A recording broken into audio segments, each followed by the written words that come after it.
both the Democratic and Republican national conventions wrapping up, continuing civil unrest throughout America, and a recap of all that's gone down since May.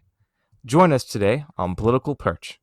Hey guys, and welcome to the Political Perch podcast, a bi-weekly podcast that talks about current events, politics, presidents, history, and anything that is plaguing the United States of America. Join us. Hello guys, welcome back to the next edition of Political Perch. We are recording this on August 31st. This will be coming out tomorrow, September 1st, so first day of September. As always, I am your host Andy, joined today by Ashton.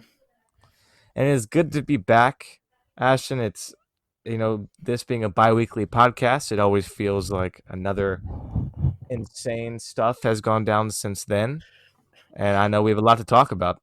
Yeah. I almost feel like doing a bi-weekly podcast in the age of Trump or during the Trump administration is like missing 2 years of political news when typically in past cycles you would get this amount of news in 6 months.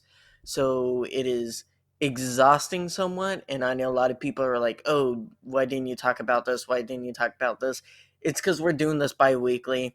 You're a full-time student. I work full-time. We try to put as much time and effort into this, and sometimes we don't catch everything.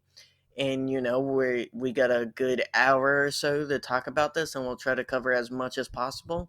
This is a good actually transition, Ashton, with us not being able to talk about everything, and we get some comments from our viewers. So for the first time in our podcast's history, we're actually going to get some fan questions today. We have a couple from Mr. Sean Hunter, very active on our YouTube channel, and we always appreciate him. But today he says, "Hey there, Ashton and Andy. I don't listen to many podcasts because I'm in a generation older than you. I do very much appreciate the videos. I wanted to tell you in case you didn't hear about two things. One, Steve Bannon, former Trump advisor, was arrested by the Postal Inspection Service for fraud charges involving border wall fundraising. And two, Trump went on a Twitter tirade following Barack Obama's and Kamala Harris's speeches. I would love to get your reactions on those two issues in a later video, if you could do one. Are the red states listening to the craziness? What do you guys think?"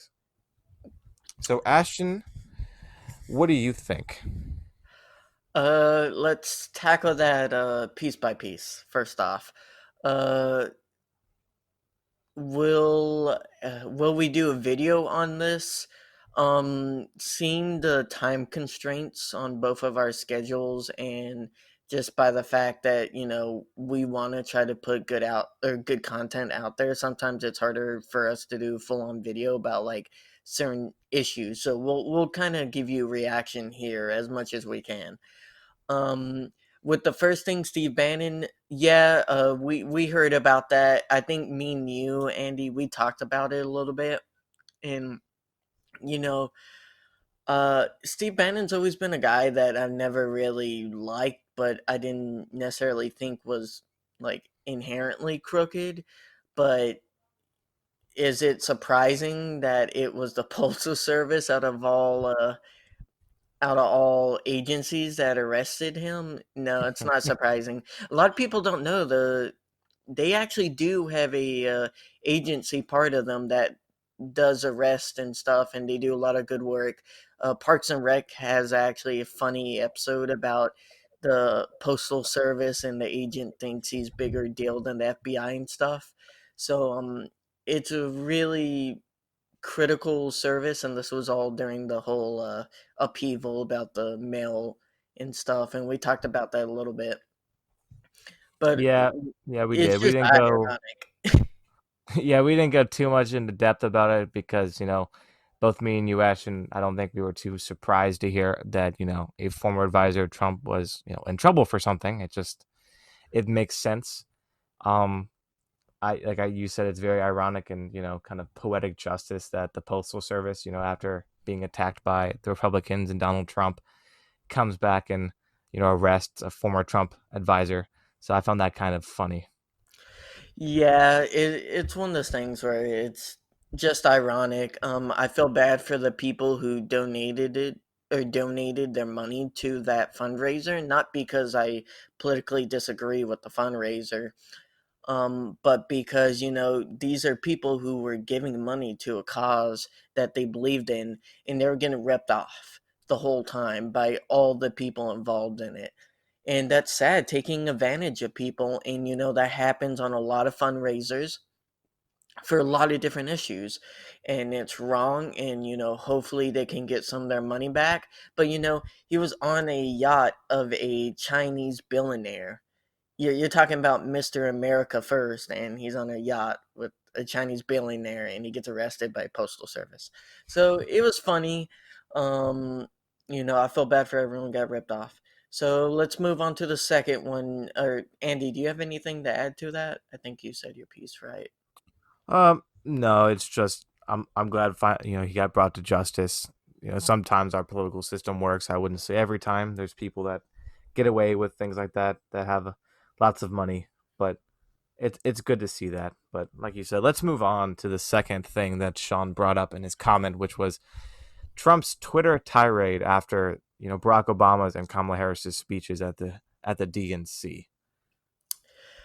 Yes. I will say, Barack Obama gave the third best speech of the DNC, and we'll kind of get into that later.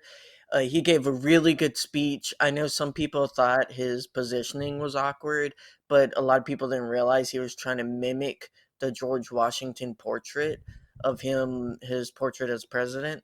So I thought it was very poetic the way he did it, just the way he spoke. You get reminded why he was the first African American president, and he won those two elections the way he did.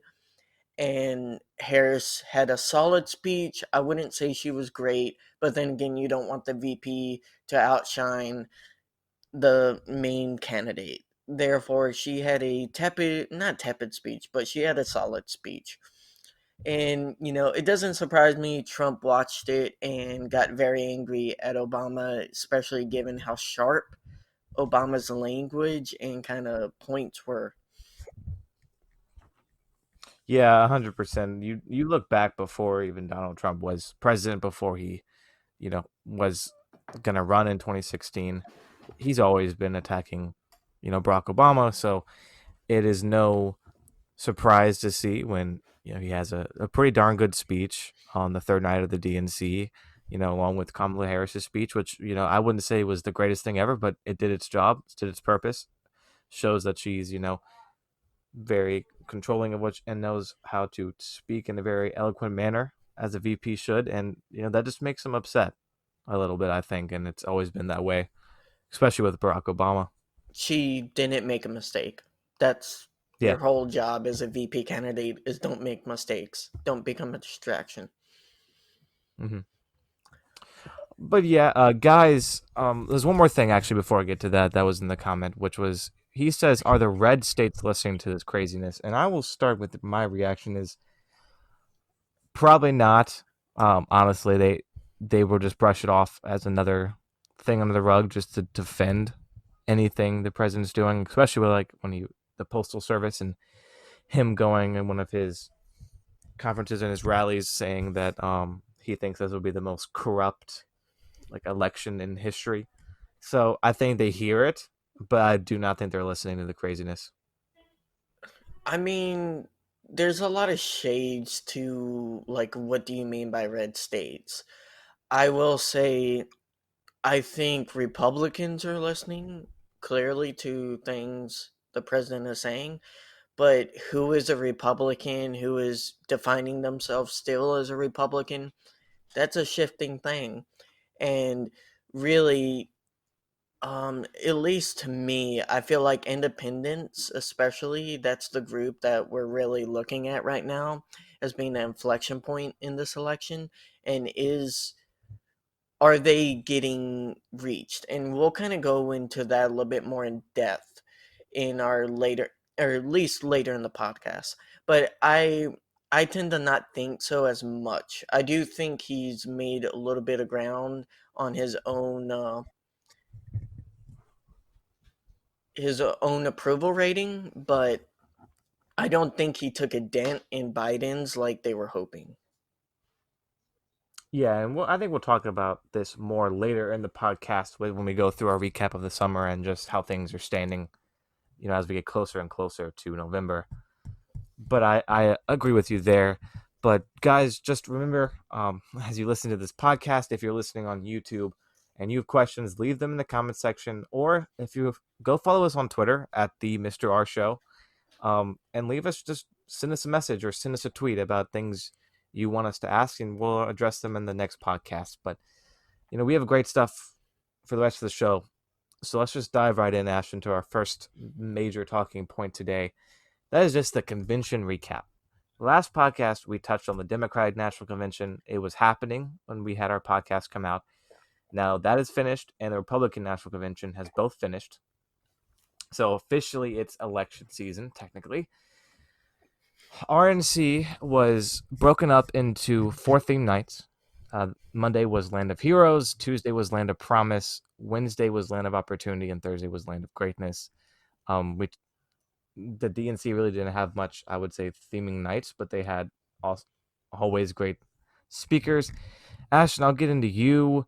What is your first initial reaction? And then we'll get more into the best of categories, if you will. Overall, what I initially was looking at was obviously I'm a technical person. I software develop, and when I look at these types of things, I was interested to see how they pulled it off.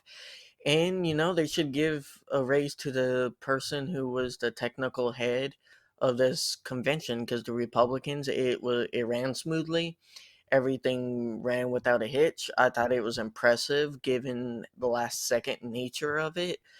And just on the technical side of things, not talking about policy or messaging or any of that stuff, it was pretty solid. And it was good quality production. I mean, taste wise or like how it looked and stuff, I thought it was a little drab. I thought it lacked some color besides the flags and stuff. But I mean, that's personal preference. That isn't anything significant. Now on the speakers. Uh, whew. I think I was correct in my prediction that Nikki Haley would give the best speech, if not tied with Tim Scott's speech. I know Trump supporters won't like hearing that. I thought Trump's speech wasn't necessarily bad. It wasn't good. It was a typical Trump speech. I've heard basically the same thing over and over and over again. Nikki Haley was interesting because the first half of her speech to me was the pure red meat to the base, and then the second half was like 80% typical, or what I know Nikki Haley as, the kind of optimistic, we can be better stuff, in 20%, you know, red meat again, turning towards, support the president, support the president. Things she has to say for her to run in 2024. And I'm going to be cynical when it comes. Every politician, when they show up at convention, wants to be president. Almost every one of them. So let me make that clear. But Nikki Haley, especially, you know, coming from living in South Carolina for most of my life, I know her relatively more than most other politicians, and I followed her career for a decent amount of time. And it's one of those things where you can see she's kind of transitioned to where she thinks the middle of the party is. And she reminds me a lot of Biden in that way, just in the sense that she's positioning herself squarely in the middle of the party itself and always trying to stay in that middle. Not too far one direction and not too far moderate. So, Andy, what's your initial I want reaction? to I want to agree with you, not on who had the best speech, but I agree with you on just Nikki Haley's political savviness. Me and you both, like you said, grew up, and I still live here in South Carolina. And Nikki Haley has always been such a brilliant-minded political, adversary to anybody. You don't have to agree with her politics. I know it's very hard to find any candidate where you agree 100% on on he or she's politics, but Nikki Haley knows what she's doing. She's positioned herself well for 2024, and she'll be tough to beat no matter who she faces. Picking a best speech with the Republican National Convention is tough for me because I feel like a difference between the Republicans and the Democrats when they come with their conventions, at least this year, was the Republicans really dived into the fear mongering aspect of speeches and conventions and stuff like that. So it's always tough for me to pick in that aspect. But if I had to choose one speaker that was quote unquote the best for me, I would go with Tim Scott. I think it's a little biased. I know I'm from South Carolina and he's one of our senators, but I respect the man a lot. I think he, 60, 70, 80% of the things he does, I believe in. There's still, of course, some things I don't believe in. I don't think there's any one candidate that anyone can agree with 100%. But I do think he gave a pretty good performance Monday night of the convention and was the best overall. Yeah, he's definitely an underrated speaker. He's not the most like outwards charismatic politician you'll ever meet or see, but he is really gifted at communicating his story in an effective manner, and you got to respect him for that. Um, Andy, you didn't think Dwight Schrute's appearance at the RNC wasn't enough to get you to go for Guilfoyle? There is some, let's say that the one thing I can give to the RNC is they were not short of characters. With, of course, you have the parody Elmo meme, Kimberly Guilfoyle, and you have the gun toting old white people meme of the, I think it's McCloskey couple or something like that. So they were not short of characters, and they definitely were not short of family ties when they had like 50 different Trump kids or wives or something speaking.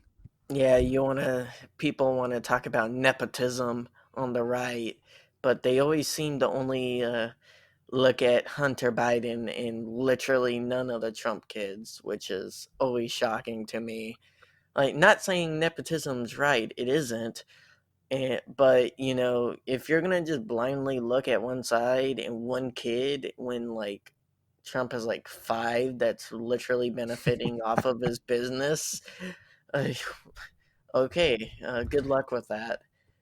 We could get into sons and daughters of these politicians in a video or a podcast of itself. So we will not talk too much about that, or we could go on all day. Oh yeah, I mean, I could start hitting the desk just like Guilfoyle and like, oh my god, I love all the memes with her face on top of the lady from Power Rangers because it did kind of remind me of that, like the Her shouting at screaming. the It was shouting at just the top of her lungs, unnecessary. It was just "The unnecessary. best is yet to come," or whatever she said. Oh yeah, it came off as completely unfake. Um, I guess we should mention Mike Pence's speech, but just like him, it was kind of just boring and just there. So Just dry. I mean, there's nothing. It's the things he always says. he is The the only I think the past 4 years of his vice presidency, the only thing I can remember him saying was Donald Trump or something along those lines will not cut America's meat. That's the only time I remember anything from him. I I mean, he's a epitome of a vice president. He literally is just there and doesn't make any problems. So I guess he's a good vice president when you look at it that way. I mean, I'm trying to go through the RNC to me was it was very heavy on the fear like you said, and it was so emphasizing so many problems with today's Republican Party, at least in my opinion, that they were emphasizing problems, or they weren't emphasizing a lot of the problems everyday Americans are going through right now. They're going through like hypothetical problems or trying to boogeyman Joe Biden when he clearly isn't a socialist. And it's like, when you start lacking clear, precise, actual arguments for the person you're voting for, and you just blindly attack the other person as something they are not, that's when you're in a dangerous area for a political party. And that's where you can start to see erosion among people in the middle. And you started to see that in 2018. I know a lot of Republicans just want to say, well, we held the Senate.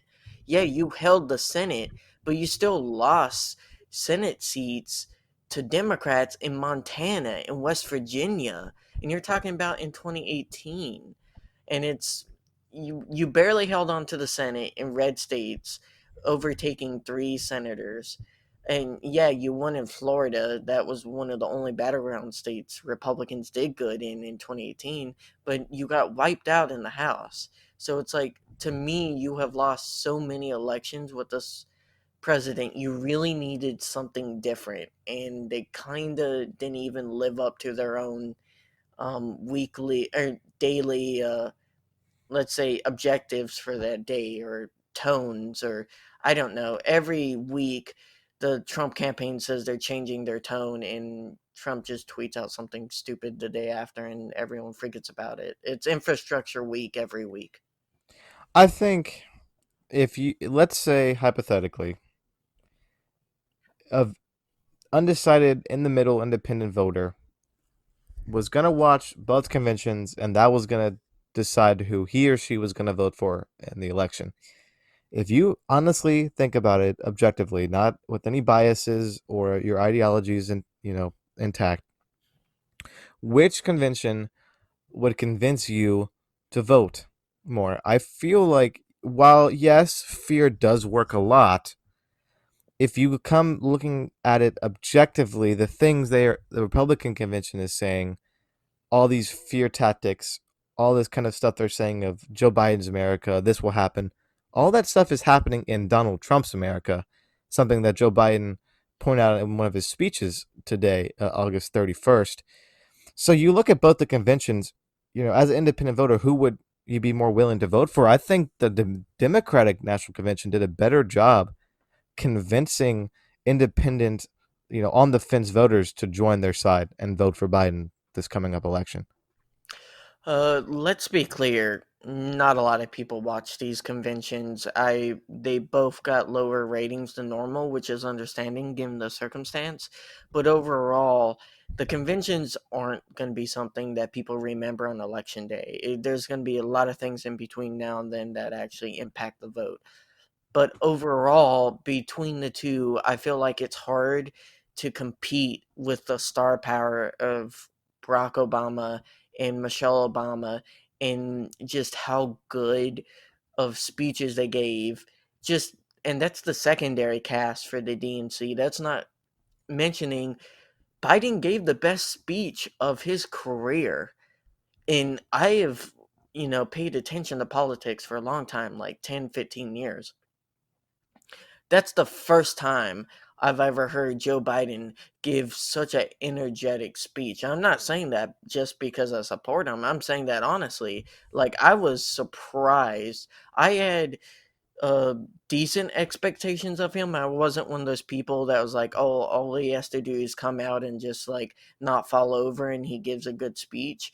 It's I was expecting to give a decent speech, a Joe Biden speech where he sits there, same tone, and just, gives his Scranton angle to everything, like the working Joe, that type of thing. But no, he had energy. You could see at points he was angry when it was warranted, and he showed humility when it was warranted. And I thought overall he gave the best speech of his life in that point in time. Now, that doesn't mean he will keep that up, and that doesn't mean he will win. People have lost with bigger leads than him at this point in time. But that does help him because that's one more hurdle he's gotten over without making a huge mistake. Yeah, if Donald Trump wants to, if you look at the polls as of there right now on the approval ratings, everything, if Donald Trump wants to win, one of the strategies I've heard people say was he needs to go very, very negative towards Biden. They want to kind of use the same strategy that George H.W. Bush used back when it was him versus Michael Dukakis, where it was just play on the negative things he said, right? Back in the 80s, conservatism. America was very a lot more conservative, so it was very much play on him wanting more liberal ideas, right? It's different now with Joe Biden because he's a lot more moderate, at least in today's terms. But also, that the only thing, like one of the only things I've seen them be negative about is this sleepy Joe or this unfit, unwell Joe Biden president. When he's out there riding bikes, he's out there moving like he's 50 or 40 even. So to me, it doesn't make sense. He might stumble some in his speeches, but let's be honest, he does suffer from a stutter and has gotten over that in his career, and it's not just going to magically go away. But I think that one of the main negative parts that Trump uses isn't good enough to get him over that hump if he's going to keep playing that part. Well, I definitely think that a 1988 election analogy, like Republicans need to be careful with that because people need to remember Dukakis wasn't that very well known going into the conventions, and George H.W. Bush was able to paint him. You're talking about a vice president. Like Joe Biden's a little bit more well known than Dukakis, and trying to just broadly paint him as both evil but also sleepy, like he's a puppet of the left, but he's also a mastermind of the left. It's like I feel like the Trump campaign can't pinpoint the attack they want. And I agree with you. I was one of those few people, not few, but I was one of those people that thought it was a really weird thing for Trump campaign to go out and paint Biden as having dementia. Like that is so weird that you have someone painting such a low bar for the other opponent. Like you're making it so low that Biden can just walk over it doing basic things and you look stupid for doing it. And that's bad campaigning. That's bad politics, and it doesn't make sense, at least for me. But then again, a lot of things Trump does hasn't made sense in the last few years, and it's clearly hurting him in the polls, at least right now. So, Andy, we'll talk more about that stuff a little bit later on in our third segment, but let's kind of move on to more recent things with the Blake shooting. Now, if you guys haven't heard, please go on news, educate yourselves. We don't want to give a full rundown on everything that has happened, but you've had the Blake shooting, then you had the shooting of the 17-year-old kid going out and killing two protesters, and now you have had a third shooting in Portland with a supposed Trump supporter getting killed, and that one's a little bit more hazy with what happened. Uh, Andy, do you have any comments on these events, or do you want to say anything to it before I go in my spiel? Um, I think it paints the picture of just how divisive Donald Trump's words have been in the country. When you look at this stuff isn't new. People pretend like, oh, where is this all coming from? Doesn't make sense. It hasn't. It's not new. When Barack Obama was in office, there were protests, but the difference was Obama knew how to speak. He knew how to take charge. He knew how to take action and show that, hey, I care about you. Donald Trump's not that same way. He's had examples in smaller scales. With Charlottesville was the first major example of how he was going to handle this, and he failed. You know, people the right want to say that he didn't say this, but it is a fact that Donald Trump said there were fine people on both sides, and one of those sides were neo Nazis. This is the kind of guy we're talking about. So it's no shock when we're starting to get, you know, on a mist of already high tension COVID United States, when we start getting blatant as day examples of police brutality in the country, starting with George Floyd, now with Jacob Blake, and you have now it's escalated to protesters. Sorry, not protesters. These defenders. These. He's a kid, right? I think he was 17, Ashton, or 19, or something like that. So he just in a gun in the streets shooting people and killed two. It's a very, very tough time in this country, and Trump I don't think we have the right president for that job. But even so, it's not going away because nothing is being done, either side. well, maybe you didn't see his during his conference today, Trump defended that kid. And to me, it's like, I'm not going to make a comment whether the kid is a murderer or not. He did get charged with murder, but that, you're innocent until proven guilty. And we don't know what happened before those videos. So, for the same people calling him a murderer and the same people who rushing saying, oh, he had a right to self defense, you don't know either way because you don't know what happened. They could have been chasing him because he just shot an innocent person. Either way, that kid should have not been there. No matter what your political point of view, that was a 17-year-old kid from another state who should have never been in that neighborhood. And, as someone who's handled guns almost his whole life since being 18, it's like, it's shocking to me you have all these pro gun rights people who are just defending a kid who clearly didn't know how to handle one. I don't care how many police units he was hanging out with or he wanted to be a wannabe cop. I'm sorry. He had no right to be there because he put himself and everyone else around him in danger because he did not have the experience or just the maturity to handle that complicated, very, very tense situation. And that's how people end up dying. And that kid ended up putting those two lives in his hands, and he decided to shoot. Regardless or not, if it was warranted, he shouldn't have been there in the first place. And that in itself is illegal, and he's probably going to serve a good amount of time for doing that, anyways. We're just in such a dangerous position that America has not seen this kind of civil unrest really since the 1960s, and even much more so because of the way the riots have happened. Because everything now, what might have started as a justified, peaceful protest of racism, police misconduct, etc., justified, has now turned into a game of politics and extremist organizations deciding to make everything blown out of proportion. Hmm. And you have people Yeah. on the right, like this kid, who decides, let me become a cop and do what I need to do. And you have people on the left, the far left, that are burning down buildings sometimes, or the right, that are burning down buildings, destroying things that makes no sense to me. That doesn't help. So it's turning in from what America was made on, which is in our constitutional rights to protest peacefully, and is now turning into rioting for rioting's sake, almost like they're forgetting why they're doing it in the first place.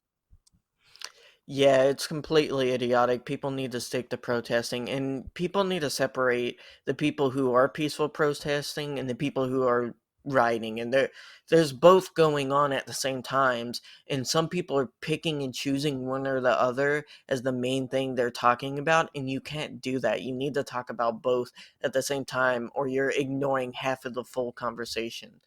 And now let's go into the political side of this because it kind of reminds me of what we were just talking about with the whole Biden has dementia type of argument the Trump campaign was doing. And they started pushing that Biden was pro riots, he was pro Antifa, he was kind of just endorsing or silently endorsing all the rioting. And Biden came out today during one of his speeches, and he said, I want to be very clear about all this. Rioting is not protesting. Looting is not protesting. Setting fire is not protesting. None of this is protesting. It's lawlessness, plain and simple. And those who do it should be prosecuted. Violence will not bring change. It will only bring destruction. It's wrong in every way. So you can see Biden getting very clear and plain terms. He said on many times before this that he didn't agree with violence in the protesting. He said that before. So anyone who pretends this is like brand new and Biden's only doing it because of poll numbers, they're being disingenuous. I think a kind of a funny, ironic part, but still is kind of sad when you think about it, is you see some of Donald Trump's, attack ads on Biden saying you will not be safe in Joe Biden's America. And you see the clips of rioting and burning and people running around, right? But all those clips, all those videos are from Donald Trump's America. All this stuff has happened under his administration. Yeah, this is why it boggles my mind, Andy, that Republicans want to try to say, "Oh, look at the 1960 election, we won it at, Nixon ran as the law and order candidate." And I'm always like, you forget the part where he wasn't president. And you Yeah. can't run you can't be like, "I'm the only candidate that will stop this looting happening during my own presidency." That makes no sense. And And hold on, I feel like we're getting very attacking of Donald Trump, and we try not to do that, but sometimes it just gets to the point where it's so annoying to see I want to say lies come out of the mouth because don't run on a Nixon campaign because guess what? You are in the presidency for the past year. You have not done enough to stop any of this. So you cannot run a campaign. You cannot run on the promise of law and order when since this all started back in the beginning of June, really end of May, beginning of June. It's September now. It's still bad and it's getting worse, and you've done nothing. So you cannot run on a slogan of law and order or any kind of peaceful, stuff like that.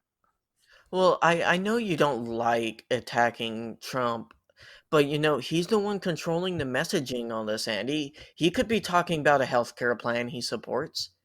He could be talking about a tax plan he supports, or let's say, another economic boost for the economy that he wants to pass if he wins a second term. The man can't even say why he wants to run for a second term, besides that Biden will apparently have rights in the street that Trump already has. So it's like, to me, we're working with as much as we can with what the Trump campaign wants to give us, and that's basically just fear the dystopian future of today. Yeah, it's just a very, very concerning situation in the midst of a pandemic, in the midst of an economic crisis, which it's getting a little bit better because we're getting a little bit better with the pandemic, but and then we just had the hurricane in New Orleans, so we send prayers and our thoughts out to you guys, anybody that's infected with the hurricane. But it's a tough situation, and if something does not change, it's going to be a tough path for Trump to win re-election. But this kind of moves on to everything that's happened. Really, the third point, our summer recap, really that started back. I would say we can start with George Floyd in May, and all the way until up till now. Let's say the riots and Portland stuff like that. So on top of the polls and stuff. So let's get into just some of the polls. If you look at 2016's margin of favorability and who was going to win and predictions, Clinton and Trump for the most part were back and forth throughout the whole time. People love to say that Trump was an underdog the whole time and he came out of nowhere. That's not true. At least twice in 2016 he was in the lead over Clinton. So it was not Mhm. like this man wasn't favorable, wasn't this dark horse. How did he do it? He had his fans, and he knew how to win the Electoral College. It's not the same in 2020, where Trump has never had the lead any time since May at all. And this is according to the RCP, and be clear for people. Yeah. Now, that's not saying, oh, that means Biden's got this for sure. No, you never know what can happen. October's famously known for its mystery of scandals and stuff like that in elections. But we're just trying to paint the picture of we're going to say right again, but right leaning people want to say, well, the polls are wrong in 2016. Trump's going to win easy. No, the polls necessarily weren't wrong. They accounted for the margin of error. Trump got that margin of error in his favor. And a lot of times now, even with that margin of error in play, Biden still has the upper hand and he's leading in almost every single category that Clinton wasn't. Yeah, and just to reiterate that point, people need to remember Clinton on election day had like a 3 point advantage in RCP, and she won the popular vote by two. So the general election polls were relatively accurate, and the state polls were relatively accurate within the margin error, besides like two or three, and that was mostly Michigan and Wisconsin, and like Iowa was out of the margin error a little bit, but they still had Trump winning that, so that one's a little bit less null and void. But ultimately, just to reiterate that point again too, uh, 2016 and 2020, I'll sit on this perch and yell to the top of my lungs, they are not the same year. At least when you're talking about polling up to this point. Again, like Andy said, anything can change. Got to preface that we're still 3 months out. That's a lot of time in election history. But Andy, I sat down and I did some calculations, and you know how I like my calculations. Mr. Math Wizard over there. I know, I know. I love stats. I did a lot of stats in college, and with coding, you do a lot of stats. So I was interested. I was like, I wonder what how steady the polls were in other years, and that's something that you don't get told a lot by election analysts or like these election polling companies.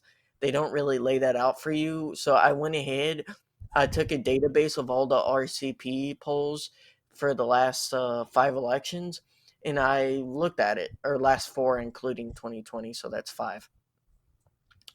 And I said, what is the change between the averages between every 10 polls? So you have a group of 10 polls, it has an average, and then how much does that average change? So what's the stability of the average week from week, right?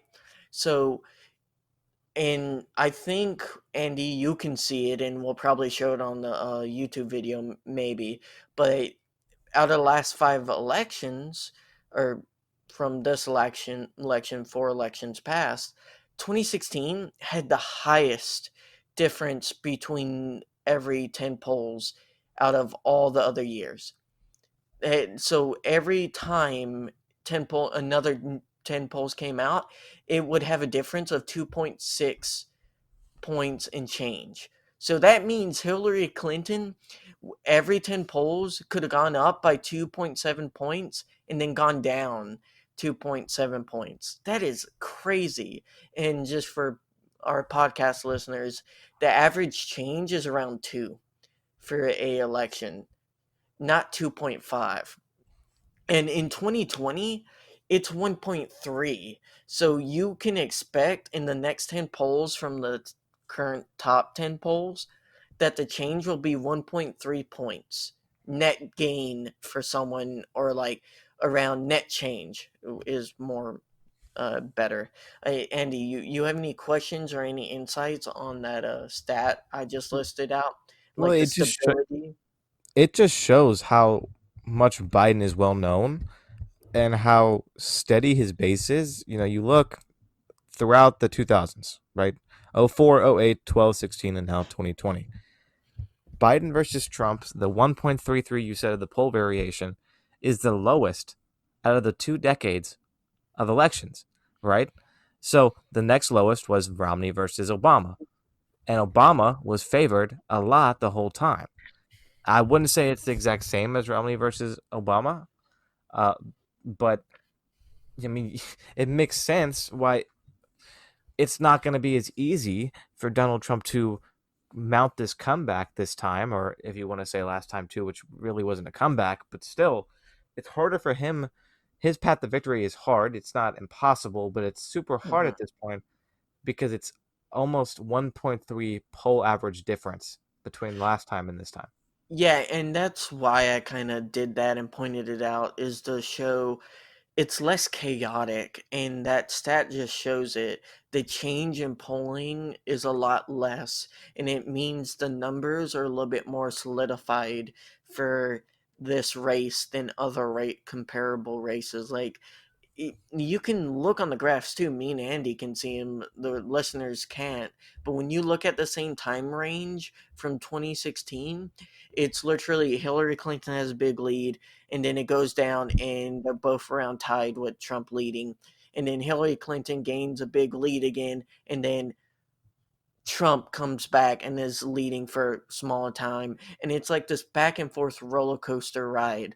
And all Trump needed to do was catch Hillary Clinton on one of those peaks for him. And he was starting to go up on the peak. And it was such a close enough percentage in the overall uh, general election that he won in the states.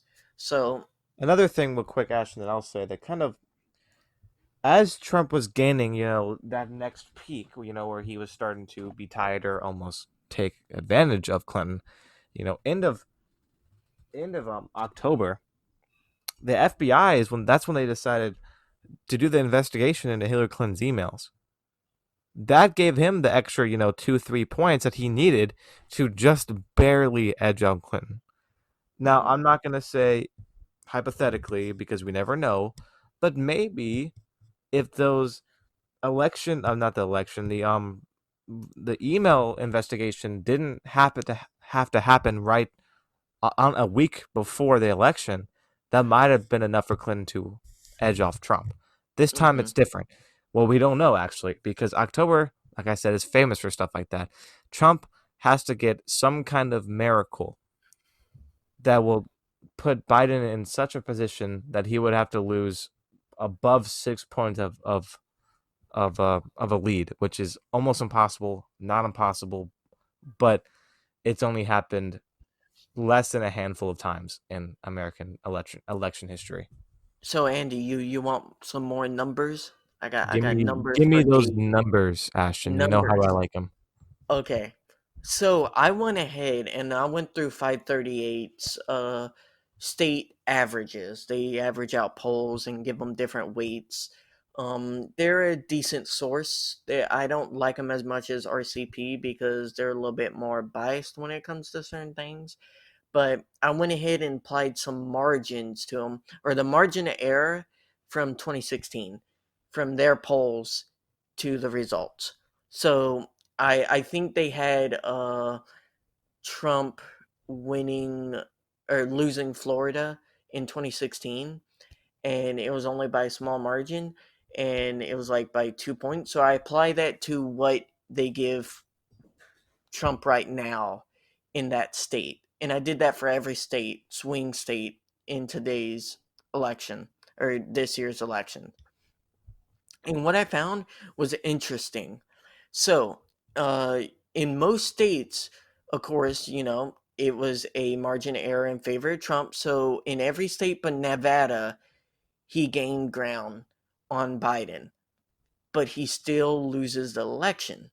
Now, New Hampshire and so New Hampshire goes down to Biden wins by 5 points. Michigan, Biden still wins by 3.9 points. And this is, remember, guys, this is given if the polls are as wrong as they were in 2016 with today's numbers.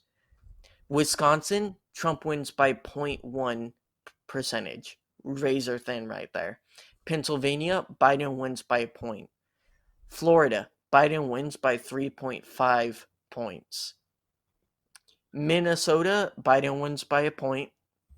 Arizona, Biden wins by 2.6 points. North Carolina, Trump wins by 2.7 points. Georgia, Trump wins by 4 points. And Texas, Trump wins by 6 points. And it ends up giving a electoral college victory to Biden at 308 to 230 for Trump. Wow, that is really close, Ashton. I think it goes to show that it can be closer, but still Biden has the edge over Trump. And one thing I'll say is this whole month of September is going to be very, very critical for any chances Donald Trump has to win again. We're seeing right now the COVID crisis starting to slowly get better. For the past month of August, they new cases, daily new cases in America have gone down. If that continues to be the case in September, the economy continues to get better, they can kind of say that they've had the best job growth ever because of kind of the, it's not objectively, you got to look at some of the in relative to COVID, but still they can do the V curve there, all the way down and all the way up. Then you can maybe see some kind of feasible way he wins again. But, we're seeing right now as students start to go back to school. I went back to school 2 weeks ago, and we're starting to get more cases at our school. And it's some serious threats that we might be closed by the end of the week, depending on how the new updates go. North Carolina has shut down. Notre Dame has shut down. Other big colleges have shut down. If this continues to be the case, public schools can't go back to school. A lot of parents are going to be upset. A lot of kids are going to be upset. Deja vu. And Deja vu, Andy. And it's just interesting to me because those polls and that margin error and all that, that was all given if Trump wins all those independents and late breakers at the same margin. That's assuming that. And he still loses the election at this point in time. Of course, the election isn't going to be held today, so it doesn't matter.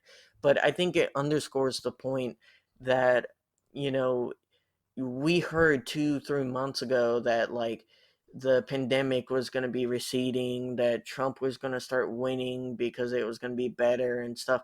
It's like you got to handle the pandemic first before you keep on assuming it's going to be over, because it's not going to go away until you start taking it seriously. And I don't understand in why Republicans won't get that through their head, because until they do, they're going to have a hard time politically. And like you pointed out with your school, it's kind of like, to me, it could, it was seen, it was easy to see coming. It really was. yeah, I mean, you can't. Colleges can do so much with preventive measures, providing the mask, providing hand sanitizers, social distancing, and whatnot. But students are students. We've gotten in trouble for parties and stuff like that, where hundreds of students were together without any mask, without any distancing, anything, because kids are kids and they don't take things seriously, especially since they don't have an example of a leader that will tell them how it is and will tell them that it's a problem. And one thing, now I don't agree with Biden on everything. And, in a normal circumstance, I probably wouldn't even have any kind of support for Biden at all. But the one thing I will give him, when I listened to his speech, I listened to his whole speech at the convention. He says it was either he said the first day or within the first few days, but I'm pretty sure he said the first day in office, he would do a national mask mandate. Right when I heard that, I kind of cheered a little bit because that is something we've needed for months that they still won't do. It takes upon the states to do it. And I understand states' rights, but there comes a point when if the states won't do what's necessary to protect its citizens from a health crisis, the government has to step in and say at the very least, wear a mask. It's not that hard. Just while you're inside places that have high populations, wear a mask. 15 minutes, 20 minutes, you can deal with it to save a life.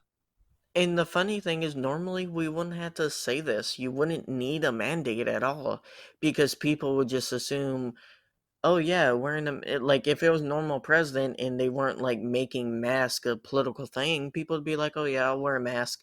I'll make it a symbol, not a symbol. I'll make it a thing.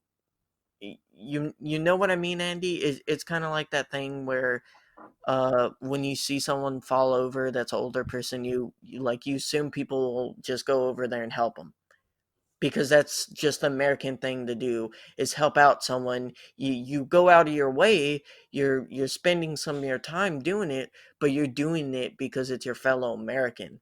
And that we used to do stuff like that as a country, and you didn't see a third of the whole country just being like, oh no, it's my right not to do something because what, it makes me uncomfortable. And they're I getting to a point where they're spreading conspiracy theories just to make Yeah, up excuses. on that Then topic, Ashton, I was actually in a conversation with one of my good friends the other day, and of course I won't name him. Um, But we're having a conversation. I said something about how I was wearing a mask or something, and then he comes out and says something like, it's actually been proven that masks are worse for your health. And then he tries to tell me that the CDC came out and said something about how masks are ineffective. And I had to say, okay, show me this. He couldn't find it. And I had to go to the CDC website to show him, here's what they said, masks work. So it's just crazy that it's the simplest test to prove that it works is put the mask on and breathe. Put your hand over your mouth. If you can feel the air, then they don't work. If you can't, then they are limiting the spread.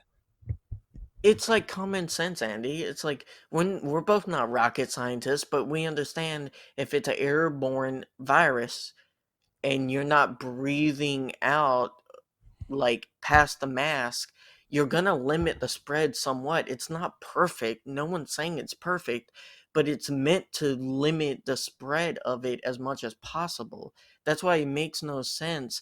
And you have these people just want to blindly deny or like defy something just to defy it because the president says it's not manly or like there's so many excuses and it's so tiring I because think I live with someone with asthma, so I don't get the choice of being like, if I get it, oh, I'll just get over it. Like, no, it, my wife could die from this, and it's not just people with asthma. It's older people. It's like it's a lot of selfishness, and I feel like it's just to make an excuse for the lack of political leadership and them just wanting to make an excuse for their political preference. I That's think what I sum it also up to. I think also with the way we have to do wearing masks, it's to protect others. And what a lot of people feel is that if the mask doesn't protect you. Let's say it's you and someone with COVID, and the person with COVID is not wearing a mask, and you're wearing a mask. For the most part, that mask will not 100% save you from getting COVID. That's not what it's there for, and they don't understand that. They think the mask is supposed to protect you at all times, and if it doesn't, then it's useless. No, it stops from, if you have the disease, from getting out. So if everyone does it, guess what? It can't get out. So again, last thing I'll say, it doesn't make sense not to wear a mask unless you just want to be selfish and prove that you're selfish and better than anyone else. But Ashton, we've been talking about this way too long. We've had some good discussions today. I like just being able to just talk about this stuff, kind of debate about this stuff, our opinions on this stuff, and I'm enjoying this podcast so far. This was season 1, episode 5 of Political Perch. We hope you guys enjoyed it as well. Obviously, we'll be back in 2 weeks on our next episode. Leave us your questions and comments either on Twitter or YouTube. We will see you guys in the next podcast. But like we said earlier, wear your mask, stay safe, and have a great rest of your day.